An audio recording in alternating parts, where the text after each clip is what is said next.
Hello, बच्चों. Let's read this question. The question says, observe the following figure. Indicate the male reproductive system of frog. तो यहाँ पे हमें जो figure दे रखी है ये मेल रिप्रोडक्टिव सिस्टम की है, मेल रिप्रोडक्टिव सिस्टम फ्रॉग का।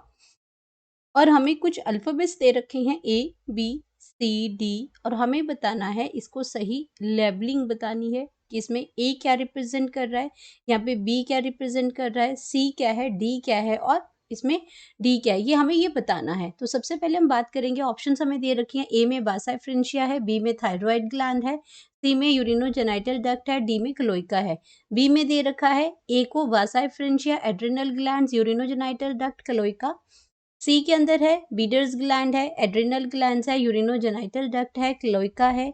एंड डी की अगर हम बात करते हैं तो डी में आपका क्या है, बीडर्स कैनाल है यहाँ पे एंड एड्रिनल ग्लैंड्स है, और एड्रिनल ग्लैंड्स के बाद इसमें आपका क्या है, यूरिनोजेनाइटल डक्ट्स है इसके अंदर।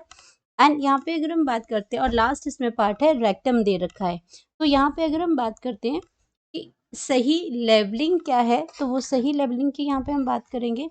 देन बात करते हैं इसमें फर्स्ट हमने की कॉन्सेप्ट की, तो यहाँ पे बात हो रही है कि हमारा जो की कॉन्सेप्ट है इसमें वो क्या है, इसमें मेल की कॉन्सेप्ट,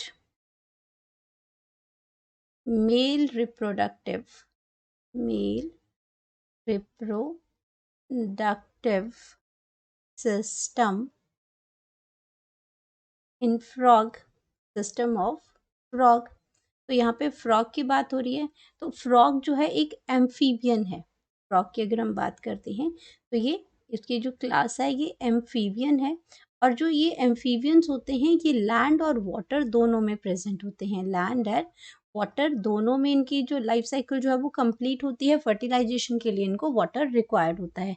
अब यहाँ पे जो बात हो रही है ये मेल रिप्रोडक्टिव सिस्टम की बात हो रही है। तो यहाँ पे सबसे पहले हम बात करेंगे ए की। तो ए जो दे रखा है, ये जो ए है हमारा, इस तरीके का ये जो स्ट्रक्चर जो बना हुआ है ए का हमारा, तो ये ए जो है ये पूरा स्ट्रक्चर जो है ये आपका ए है। तो यहाँ पे ए की अगर हम बात करते हैं तो ये ए है, ये हमारा वासा इफ्रेंशिया है। ये जो ए जो यहाँ तक जो पूरा स्ट्रक्चर दे रखा है वो ए जो है वो वासा इफ्रेंशिया है, एफिरेंशिया है। और वासा एफिरेंशिया का अगर हम फंक्शन की बात करते हैं तो ये स्पर्म ट्रांसपोर्टेशन से ये स्पर्म को ट्रांसपोर्ट करते हैं, क्योंकि वासा एफिरेंशिया जो है ये स्पर्म, ये टेस्टिस से स्पर्म, जहाँ टेस्टिस हैं जहाँ स्पर्म्स बनते हैं वहां से ये क्या करता है, स्पर्म ट्रांसपोर्टेशन में हेल्प करता है। स्पर्म ट्रांसपोर्टेशन में हेल्प करता है। देन बी की अगर हम बात करते हैं तो ये बी पोर्शन है। तो बी पोर्शन जो हमारा है ये एड्रिनल ग्लैंड है। बी जो अगर हम बात करते हैं, क्योंकि मेल रिप्रोडक्टिव सिस्टम है, तो बी जो है यहाँ पे एड्रिनल ग्लैंड है। एड्रिनल ग्लैंड है ये। तो एड्रिनल ग्लैंड का काम मेनली क्या होता है, इसमें ये मेटाबॉलिज्म का काम करते हैं। ये आपके जो ब्लड हार्मोन्स होते हैं, ब्लड हॉर्मोन्स हैं, उनमें फंक्शन करते हैं, ब्लड हॉर्मोन्स हैं। और ये जो मेटाबॉलिज्म जो होता है बॉडी का, उसको ये हेल्प करते हैं, उसको कंट्रोल करते हैं, मेटाबॉलिज्म में ये हेल्प करते हैं। तो ये आपका सेकंड जो है वो एड्रिनल ग्लैंड है। देन हम बात करते हैं सी की। तो ये सी जो है, ये सी आपका आ जाता है यूरिनोजेनाइटल डक्ट। सी जो है वो यूरिनोजेनाइटल डक्ट है। अब नाम से ही इसमें क्लियर हो रहा है कि यहाँ पे क्या है, यूरिन है। ये आपके लिए क्या है, एक कॉमन पाथ है, एक कॉमन पैसेज है जो क्या कैरी करता है, यूरिन भी कैरी करता है, साथ में जेनाइटल डक्ट मतलब ये स्पर्म्स को भी कैरी करता है। तो इसको हम कहते हैं यूरिनोजेनाइटल डक्ट। और ये अगर मैं मेल कॉकरोच की बात करती हूँ तो ये कॉमन होती है, और ये यूरिन को भी कैरी करती है, स्पर्म्स को भी। अगर फीमेल कॉकरोच फीमेल फ्रॉक की अगर मैं बात करती हूँ यहाँ पे, तो फीमेल फ्रॉक के अंदर आपका क्या होता है कि इसमें ये यूरिनोजेनाइटल डक्ट, यहाँ पे मेल फ्रॉक की बात हो रही है। तो यहाँ पे हम, ये आपका क्या बन जाएगा, यूरिनोजेनाइटल डक्ट की यहाँ पे बात हो रही है। अब बात करते हैं सी की। तो सी यहाँ पे, सी तो हो गया हमारा क्लियर, इसमें यूरिनोजेनाइटल डक्ट है इसके अंदर।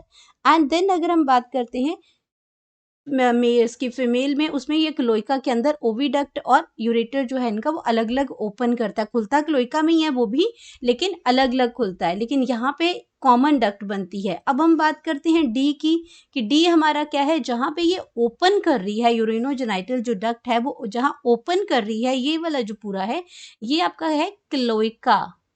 ये क्या है, कॉमन ओपनिंग है, ये आपकी क्या करते हैं, एक कॉमन ओपनिंग बनाती है, कॉमन ओपनिंग है क्लोइका। उसमें कॉमन ओपनिंग किसके लिए, इसमें इसमें आपका जो यूरिनरी एक्सक्रीशन, इसमें आपका एक्सक्रीटरी एंड अगर हम बात करते हैं तो रिप्रोडक्शन की जो डक्ट है वो भी आपकी इसी क्लोइका में ओपन करती है, तो ये आपका कॉमन ओपनिंग बनाती है। तो ये हमारे चारों पोर्शन हो गए।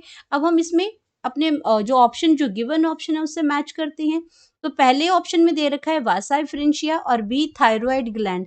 यहीं पे ऑप्शन गलत हो जाती है, क्योंकि जो अगर मैं थायराइड ग्लैंड की बात करती हूँ तो थायराइड ग्लैंड फ्रोग के केस में ये आपका प्रेजेंट होती है, ये आपका इसमें बिटवीन द आईज प्रेजेंट होती है, तो ये ऑप्शन तो गलत हो जाती है। थायराइड जो ग्लैंड्स है फ्रॉग में बहुत इंपॉर्टेंट है, मेटामॉर्फोसिस में ये आपका जो लार्वल फॉर्म से एडल्ट फॉर्म में ये चेंज होता है, तो उसमें ये बहुत हेल्प करती है। तो थायराइड ग्लैंड जो है वो बिटवीन द आईज प्रेजेंट होती है फ्रॉग के केस में, बिटवीन द आईज होती है फ्रॉग के केस में, तो ये ऑप्शन आपकी गलत हो जाती है, मेटामॉर्फोसिस में हेल्प करती है। सेकंड ऑप्शन है वासा फ्रेंशिया, बी है एड्रिनल ग्लैंड्स है, सी यूरिनोजेनाइटल डक्ट है और डी क्लोइका, यही हमारा सही ऑप्शन मैच हो रहा है। देन सी जो है वो बीडर ग्लैंड्स है, तो बीडर ग्लैंड जो है आपकी, तो जो वासा फ्रेंशिया जो है ये आपकी एंटर करती है किडनी में ऑन देयर साइड और ये ओपन करती है बीडर ग्लैंड्स में।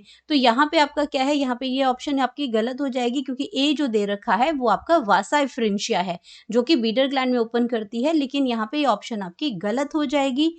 देन ये आपका डी में भी आपका बीडर ग्लैंड है, एड्रिनल ग्लैंड है, बाकी आपका यहाँ पे रेक्टम दे दिया, ये ऑप्शन भी आपकी गलत है। तो जो सही लेवलिंग है हमारी ए बी सी डी की, वो सही हमारी इसमें है कि आपका ऑप्शन नंबर बी है, वासा फ्रेंशिया, एड्रिनल ग्लैंड, यूरिनोजेनाइटल डक्ट और क्लोइका। तो यहाँ पे हम लिख सकते हैं अपनी करेक्ट